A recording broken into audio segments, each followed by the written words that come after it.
Channel cameras done. Thank you so much. Keeravani గారు, ఇందాక మీరు దెయ్యాల గురించి నాకు ఎందుకు స్వరాల గురించి అడిగితే బాగుంటుందని అన్నారు కదా. సో ఆ లైన్ని మేము పట్టుకున్నాం అన్నమాట. ఇప్పుడు దిల్రాజు గారు, ఆశీష్ గారు, వైష్ణవి ఉన్నారు కాబట్టి ఒక స్వరం, ఒక రాగం, ఒక పాట ఏదైనా వాళ్ళకి డెడికేట్ చేయాలంటే ఏది చేస్తారు? నేను దిల్రాజు గారికి సరిగమ పదనిసల్లో మా అనే స్వరాన్ని డెడికేట్ చేస్తాను.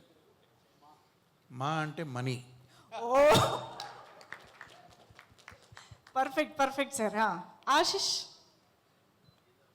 ఆశిష్కి స్వరం డెడికేట్ చేయను కానీ సాహిత్యాన్ని డెడికేట్ చేస్తాను. ఓకే. ఎందుకంటే నేను సాని సాలాగా, షాని షాలాగా, షాని షాలాగా పలికే తెలుగు వాళ్ళంటే నాకు కొంచెం ఎక్కువగా ఇష్టం. బట్ నేను ఇక తెలుగు రాని వాడిలాగా బిహేవ్ చేయదలుచుకున్నా.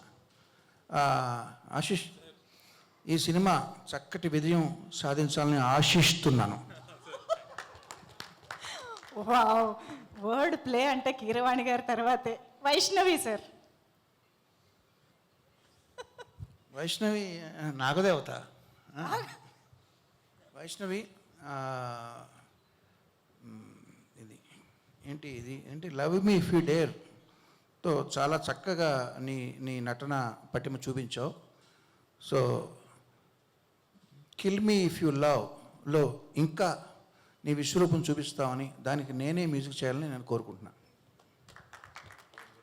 ఇదేదో కొత్త న్యూస్ లాగా ఇంట్రెస్టింగ్గా ఉంది ఇది. ఓకే, మేము వెయిట్ చేస్తూ ఉంటాం సార్ ఆ కబుర్ కోసం. ఎనీవే, సో సార్ ఎందుకంటే నువ్వు అందులో ఇంకొక పాట పాడుతున్నావు కాబట్టి.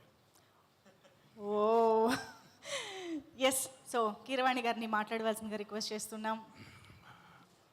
సరిగమలు అన్నారు కాబట్టి సరిగమ పదనిసలు తెలియని సంగీత దర్శకుడు ఉంటాడేమో కానీ నాన్ లీనియర్ నేరేషన్ అంటే తెలియనటువంటి డైరెక్టర్ ఉండడు.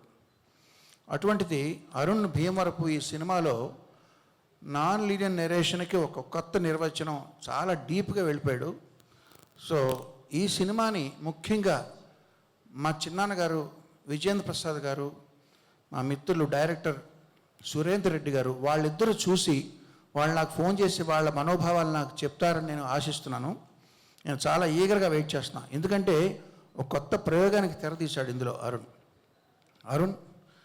నువ్వు నాగా కుర్చీలో కూర్చుంటే నేను అక్కడ నా కుర్చీలో నేను కూర్చుంటే నువ్వు కింద కూర్చోవడం అర్థం ఏంటంటే అదేదో నువ్వు చాలా భక్తి వినయం ఎక్కువని కాదు. ఎప్పుడైతే మీకు నచ్చినట్టు మేము చేయట్లేదు, కాళ్ళు పట్టుకుని లాగేయడానికి వీలుగా కూర్చున్నామని తెలుసు నాకు. But anyway, all the best Arun. Naga, Arun, మీతో జర్నీ సినిమా పక్కన పెడితే ఆ జర్నీ అనేది చాలా ఎంజాయ్ చేసిన జర్నీ అది. ఇందాక అరుణ్ లాంగ్ స్పీచ్లో పసలపూడి గారు, వంశీ గారి కథలు గుర్తొచ్చినాయి. ఆ ఎక్స్పీరియన్స్ అవన్నీ మిస్ అవుతున్నామని చెప్తే నేను కూడా అవన్నీ మిస్ అవుతున్నాను. బట్ మన డిస్కషన్లో మెయిన్ పార్ట్ ఏంటంటే రాజుగారు సరే, రాజుగారు లేకుండా ఉంటాను బెటర్. ఇక్కడ వీళ్ళు అది బాగోలేదండి, ఇలా చేయండి, ఇది బాగోలేదు, అలా చేయండి అనే ఆ డిస్కషన్స్లో ఏమయ్యా నువ్వేమో నాగార్జున, అర్జునుడేమో బాణాలతో నన్ను కొడుతున్నాడు, నువ్వేంటి అరుణ్ భీమవరపు, భీముడేమో గదతో బాధేస్తున్నాడు, ఎవరి డెసిషన్ ఇక్కడ ఫైనల్ అంటే వీళ్ళు అన్నారు మేమిద్దరం కాదండి, అది వచ్చారు డి రాజు గారు, అంటే ధర్మరాజు గారు ఉన్నారండి. సో అర్జునుడు, భీముడు, ధర్మరాజు గారు వీళ్ళందరూ మధ్య నేను ప్రయాణం చేసి, రాజుగారు ఆయన ఎన్నో సూపర్ హిట్ సినిమాలు తీశారు, వాటి ఎక్స్పీరియన్స్ మాకు ఇందులో బాగా ఉపయోగపడింది.